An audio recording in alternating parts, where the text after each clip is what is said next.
चला तर आजच्या व्लॉगची सुरुवात आपण करूया। आज रेसिपी नाही तर एक व्लॉग मी घेऊन येत आहे, खूप उपयोगी पडेल तुमच्यासाठी। नवी मुंबई किंवा मुंबईमध्ये तुम्ही जर कुठे राहत असाल आणि तुम्हाला कुठे फिरायला जायचं असेल तर तुम्ही तुमची गाडी घेऊन जाऊ शकता। MTM बोट आम्ही इथे बुक केली होती, तुम्ही ऑनलाईन बुक करू शकता, इथे आल्यावर बुक करू शकता। हे सगळं डिटेल व्हिडिओ मध्ये मी तुम्हाला पुढे सांगणार आहे, याच्यात काय काय असतं ते। तर आमची गाडी आता पार्किंगला गेली आहे। ब्लॉगची सुरुवात आपण करणार आहोत, पण तोपर्यंत तुम्ही सिनेरी बघून घ्या, किती छान आहे। आणि वन डे किंवा वीकेंड 1 ते 2 दिवसांची पिकनिक तुम्ही करू शकता। एकदम त्रास न होता ही पिकनिक तुमची स्टार्ट होईल, किंवा तुमचा वीकेंड हा तुम्ही इथे येऊन रिलॅक्स करू शकता। चला तर ब्लॉगला सुरुवात करूया आपण। आम्ही इथे तयार झालेलो आहे, सॅटर्डेची शनिवारची सकाळ आहे। 1 दिवसाचेच कपडे इथे सोबत घेतलेले आहे, एकच बॅग घेतलेली आहे त्यामुळे। आणि आम्ही आता निघालेलो आहे। कसं जायचं, कुठून जायचं आणि सगळं डिटेल व्हिडिओ मध्ये मी तुम्हाला पुढे दाखवणार आहे। आणि व्हिडिओ खूप मोठा होणार आहे, त्यामुळे व्हिडिओचे 2 पार्ट येत आहे। हा पहिला पार्ट आहे, दुसरा पार्ट पण लवकरच येईल, त्यामुळे अजून सबस्क्राईब केलं नसेल तर लवकर तुम्ही चॅनलला सबस्क्राईब करून ठेवा। तर आमचा अचानकच प्लॅन ठरला होता, त्यामुळे आमची काहीच तयारी नव्हती। ऑनलाईन तिकीट पण मी बुक केलेले नव्हते, म्हणूनच सगळं डिटेल तुम्हाला मी इथे सांगून देते आहे। आम्ही आता खाली आलेलो आहे, पार्किंग मध्ये बॅग वगैरे सगळं घेतलेलं आहे आणि आम्ही आता निघालेलो आहे। आणि मुंबईमध्ये म्हटलं ट्रॅफिक खूप असते, त्यामुळे आम्ही मग अटल सेतूने जाण्याचाच विचार केला, म्हणजे ट्रॅफिक फ्री। टोल गेलेला परवडतो, पण ट्रॅफिक बिलकुल लागत नाही। तर अटल सेतूने आम्ही निघालेलो आहे आता इथे। आणि त्यानंतर पुढे गेल्यावर तुम्हाला बाकीचं सगळं सांगते डिटेल। तर तुम्ही मुंबईमधून कुठूनही निघाला किंवा नवी मुंबईमधून कुठूनही निघाला तर MTM फेरी तुम्हाला गुगल मॅपवर टाकून द्यायचं आहे। आणि MTM आम्ही बुक केलेली होती, तुम्ही दुसऱ्या पण तिथे भरपूर बोट असतात, त्या तुम्ही बुक करू शकतात। सकाळी 6 किंवा 7 पासून चालू होतात ते, शेवटची बोट बहुतेक संध्याकाळी 4 किंवा 5 वाजेची असते। त्यानंतर मग बोटची ही फेरी राईड नसते। तर आम्ही इथे आता पोहोचल्यानंतर तिकीट्स बॅज वगैरे घेतलेले आहे। आणि तिकीट्सचे पण याच्यात जसे विमानामध्ये असतात इकॉनॉमी क्लास, फर्स्ट क्लास तसे, किंवा ट्रेन मध्ये असतात फर्स्ट क्लास, तसं पण आहे इथे। ते सगळे डिटेल सांगते। आता गाडी पार्किंगला चाललेली आहे बोटमध्ये, आणि तुम्ही स्वतःची गाडी इथे घेऊन जाऊ शकता। त्यासाठी ही एक वेगळी मजा आहे, मुलांना पण खूप मजा येते। गाडी इथे पार्किंग झालेली आहे, तुम्ही बघू शकता। 2 व्हीलर, 4 व्हीलर, मिनी बस अशा भरपूर गाड्या याच्यामध्ये बसतात। जवळपास 150 4 व्हीलर आणि 2 व्हीलर नंतर ह्याच्यामध्ये साईडला पार्क होऊ शकतात। तर आता गाडी पार्किंगला आमची गेलेली आहे आणि मी शूटिंगसाठी इथे उतरून मग तुम्हाला इथे सगळं व्हिडिओ इथे करून दाखवलेला आहे। आता आम्ही बोटमध्ये एंट्री केलेली आहे, गाडी पार्क झालेली आहे आणि त्यानंतर आता इथे वरती जाणार आहे। आता तिकीट आम्ही असं काढलं होतं की आम्हाला AC मध्ये वाटलं तर आम्ही AC मध्ये पण बसू, किंवा मग वरच्या फर्स्ट फ्लोअरला पण जाऊ शकू, सेकंड फ्लोअरला जाऊ शकू, आणि त्यानंतर टॉप क्लासचं पण AC, असे 3 प्रकारचे तिकीट इथे असतात। तर आम्ही AC आणि सेकंड वरचं टॉप फ्लोअरला जायचं घेतलं होतं। त्याच्यावरती पण अजून प्रायव्हेट एक असतं, ते पण तुम्हाला काढायचं असेल तर तुम्ही काढू शकता। तर आता गाड्या दाखवते मी तुम्हाला। तिथे गाडी पार्क झालेली आहे आमची, आणि भरपूर गाड्या अजून येण्याच्या बाकी आहेत। वेळेवर आम्ही पोहोचलो होतो। आम्ही 3 वाजेची मला भेटली होती ही राईड। MTM नावाची राईड आहे ही। तुम्ही गुगल मॅपवर मुंबईतून निघाल्यावर MTM फेरी टाकलं की तिथे तुम्हाला लोकेशन येतं, आणि त्यानंतर मी सगळंच तुम्हाला इथे मग दाखवून दिलेलं आहे। भाऊचा धक्का म्हणून पण टाकले, ते पण येईल तुम्हाला, तिथे गेल्यावर पण कळतं तुम्हाला, हे जर नाव तुम्ही टाकलं तर।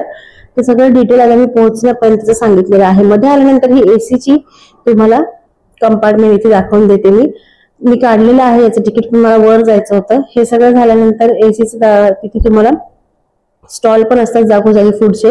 वरती फर्स्ट फ्लोअरला आल्यावर इथे पण तुम्हाला बेवरेज, त्याच्यानंतर तुम्हाला स्नॅक्स, त्याच्यानंतर बाकीचे सगळे कॉकटेल मॉकटेल आणि अजून ड्रिंक्स तुम्हाला व्हिडिओमध्ये दिसत असते, त्या सगळ्या तुम्हाला जागोजागी अवेलेबल असतात। तुम्हाला खायचं असेल तुम्ही खाऊ शकता। जसं विमानामध्ये कॉस्ट थोडा जास्त असतो, तसं इथे पण थोडा कॉस्ट जास्त आहे खाण्याचा।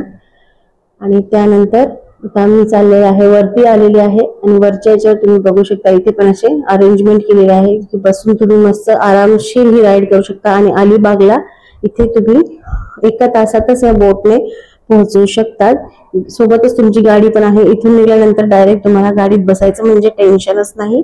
म्हणून ही तुम्ही अजूनही मुंबईमध्ये राहून अशी जर राईड घेतली नसेल तर नक्कीच आम्ही सजेस्ट करेल। मुलांपासून मोठ्यांपर्यंत सगळ्यांनाच मजा येते, छान वाटतं, काही वेगळा एक अनुभव म्हणून। आणि त्यानंतर जे खालचं जे आहे तुम्ही बघू शकता, इथे वरचा एक फ्लोअर आणि त्याच्यावरती अजून एक प्रायव्हेट म्हणून आहे एक फ्लोअर.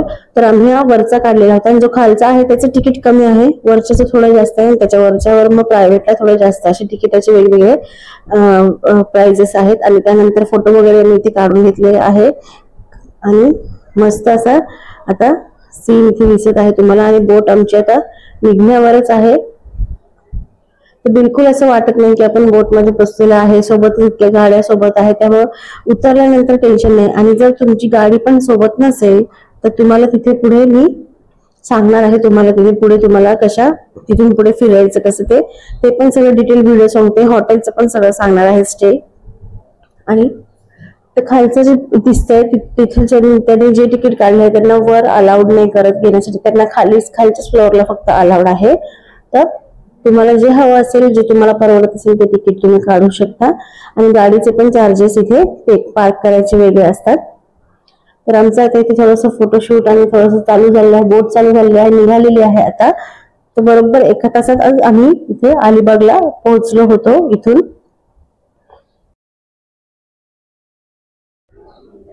मी फोटोचं सगळं साहित्य सोबत ठेवत असते, त्या मुलासोबत थोडेसे फोटो काढायला थोडी मजा येते. त्यांना सगळ्यांना बोर होतं, पण मी सगळ्यांना फोटो काढा म्हणून असं चालू असतं माझं, कारण तेच नंतर मग आपल्याला पाहण्यासाठी कामं येतात. तर आता इथे फोटोज काढल्यानंतर व्ह्यू आणि सिनरी एकदम छान वाटत आहे. नक्की एकदा तुम्ही या, एकदम मस्त, वाटतच नाही असं की आपण जराही धक्का लागत नाही, काही नाही, एकदम मस्त ह्या बोटने तुमचा प्रवास होतो. सोबतच टू व्हीलर पण बरेच जण घेऊन आले होते, तिथून टू व्हीलर काढल्या की अलिबागला मग फिरायला तुम्हाला फ्री होतं आपली टू व्हीलर 4 व्हीलर जे असेल ते.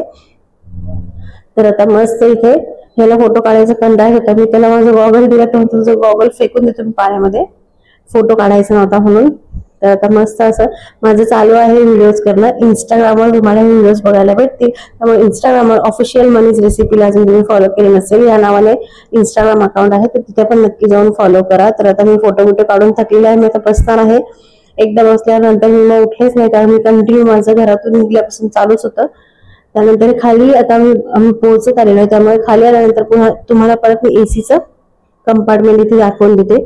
इथे स्टॉल आहे खाण्यासाठी फूडचे जागोजागी.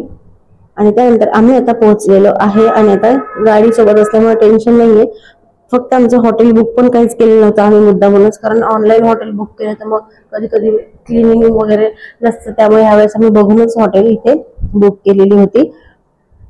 तर आम्ही आता पोहोचलेलो आहे, खाली आलेलो आहे आता पार्किंग मध्ये बोटमध्ये. तर आता आम्ही इथून एक गाडी आता निघणार आहे. आणि बाहेर आल्यानंतर तुमच्याकडे गाडी नसेल तर इथे जसं एअरपोर्टला गाड्या सोडायला असतात तशा गाड्या पण इथे अवेलेबल आहे, किंवा वॉकिंग डिस्टन्स आहे, थोडं वॉकिंग करून तुम्हाला लोक दिसत असतील किंवा हे अशा प्रकारच्या गाड्या. तर तुम्ही जाऊन इथं बाहेर आल्यावर तुम्हाला बस स्टँड लागेल, तिथून तुम्हाला कॅब ऑटो सगळं मिळेल जाण्यासाठी. तर आम्ही आलेलो आहे अलिबाग मध्ये किहीम इथे. तर किहीम बीचलाच मी इथे जाणार आहे, पुढे अलिबागला गेलेली नाहीये, कारण अलिबागच्या बीच पेक्षा किहीम बीच जरा क्लीन आहे आणि चांगलं आहे. त्याचबरोबर आम्हाला संध्याकाळ झाली होती म्हणून आम्ही पहिले मग हॉटेल बुक केलं. हॉटेल पण खूप चांगलं भेटलं होतं आम्हाला, आणि हे नवीनच होतं, मी जे वरती राहणार आहे आणि जे त्यांनी नेमकं नवीनच कालच चालू केलं होतं, त्यामुळे नवीनच मी हे रूम पहिले वापरलेली आहे. खूप क्लीन होती आणि छान होती. तोपर्यंत तुम्ही फोटो आता एन्जॉय करा. व्हिडिओ खूप मोठा होत चाललेला आहे, त्यामुळे पुढचा पार्ट मी घेऊन येते आहे, आम्ही कुठं राहिलो, काय राहिलं आणि काय केलं. तर भेटूया पुढच्या नवीन पार्ट मध्ये. तोपर्यंत हा व्हिडिओ लाईक करा. चला तर मग इथपर्यंत एंट्री फेरीची माहिती तुम्हाला कळलेलीच आहे. इथून पुढे कुठं राहायचं, कसं राहायचं आणि तिथे आम्ही काय मज्जा केली ते पुढच्या पार्ट मध्ये बघूया. तोपर्यंत बाय बाय.